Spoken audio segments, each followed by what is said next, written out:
Alright, everybody, Terrence Popp here with another episode of Live from the Lair! And today, I'm going to be answering some questions. I'm with a girlfriend for the past 6 years. She's 28, and I am 33. It's not a bad age spread. She had one child before I had met her, and looks like the baby daddy is not really involved in the child's life. Shocker! And she wants to get married. What should I do? Well, I'm going to tell you this right now.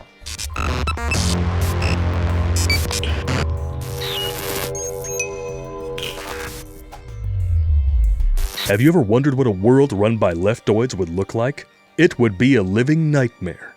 All employees with a criminal record are now entered into the lottery. The winners are allowed the honor of sacrificing their lives to decrease CO2 emissions. People are okay with that? But it turns out that the best way to stave off Marxism is to mock it relentlessly and creatively with movies like Tag Conspiracy. And now, with only a 15 to 20% discharge error rate. Whistleblower Brett Mauser is back with his most hilarious and cinematic effort to date. And you can support free speech films like this by going to notsosane.com. Let's do this! Rent or buy a copy today. A link is in the Meat Gazer box. As it stands now, you didn't go into detail in regards to have you been married before and so forth, because there's a lot of variables here that you're going to have to take into account. And let's start here. No! Don't marry that woman. Okay? 50% of all first marriages end in divorce. And if there is a stepchild involved, that percentage goes up roughly 10 to 15%, depending upon the studies you look at. Alright, so just out of the gate, you're already right around 60% for that marriage to fail. Alright, now, she's 28. Chances are, she wants you to slip a couple by the goalie. So in, 4 to 5 years from now, you could have 2 or 3 more kids. And then that 60% chance of divorce hits. And then the rest of your life is going to be nothing but a supreme challenge. You're going to watch those hypothetical children that you haven't had with her yet grow up and fast forward. If you buy a house, there is a high probability you will lose it to her because you need to provide a place for the children to live. And on top of surrendering all of the equity in that house to the soon-to-be hypothetical ex-wife, you're going to have to pay child support. So let that sink in here. And I've seen several cases like this, where the judge awards a house to the mother of the children. The house is worth $500,000, $850,000. The value that man is surrendering to her is not even used in any calculations whatsoever. So above and beyond losing all of those hard assets, you will have a minimum of 40% of your take-home pay basically impounded before you get to touch it, especially if she gets full custody, which odds are 85% of the time she will. And I'm going to be honest here. I've sat in on a lot of divorces, and I looked up a lot of the stuff in LexisNexis in regards to divorce and custody cases. And roughly 7% of the time, the mothers don't show up in court, so it's uncontested. So if you back that percentage out of it, a man will get custody of his children roughly 7 to 8% of the time. So that's insane. And also on top of that, if you're married to this particular person for more than 10 years, there are still states in the union that will make you pay alimony to her for life. So let's just let that sink in there. You're paying alimony for a woman that you no longer have relations with for the rest of her life. Child support, medical care, daycare for those children. And the daycare usually drops off when one of them gets around 12 to 14 years old, depending upon the state. Because they look at that child being able to look after the, younger siblings. So, do not even entertain getting married in this environment, especially with how all of the males are being demonized, and especially all of the white males.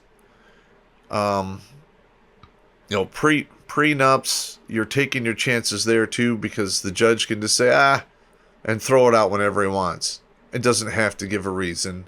And trying to get that corrected on appeal takes a long time and is very expensive. So, my advice to you is when she starts pushing the marriage thing, you simply look at her and go, well, I'm never getting married, and this is why. And you tell her the facts. And then you bring up this stinging point here and say, furthermore, I am not going to marry a single mother and have to use my resources and time and to raise another man's child. Now, if this woman was, say, a widow, and that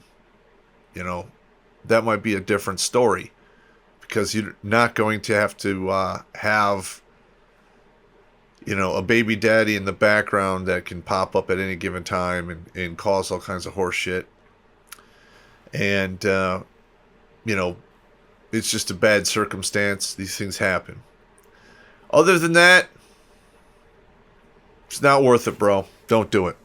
Next one. All right. This one is actually pretty substantial. I'll read it to the part here. Let's see. My name is Sergeant. I'm not going to tell his name. I went to the VA roughly 6 months ago after I broke my leg playing softball with a company team. Okay, it happens. He goes into some detail of how he broke it, but that's not really important here. But I fractured my left leg below the knee about 4 inches while sliding in. All right, I didn't read that. When I went in to get the cast put on, that did imaging studies and found a small mass 2 centimeters above the fracture to the bone in my leg. Okay, and since that time, I have followed all their instructions. I've made appointments to get follow-on treatment or second opinions, and I've been unsuccessful. I've made 2 appointments, both of which were canceled 2 days prior and 1 week prior to the appointment date and time group. All right, well, it sounds to me, from the information in that email, that you might have bone cancer or some type of tumor growing in your leg. Now, typically people don't break legs sliding into home or any other plate, and that mass is probably leaching minerals from the bone and causing them to weaken, which caused the crack in the bone. Okay, I'm not a doctor, but I know the deal. I've had friends of mine or soldiers I've known get similar things.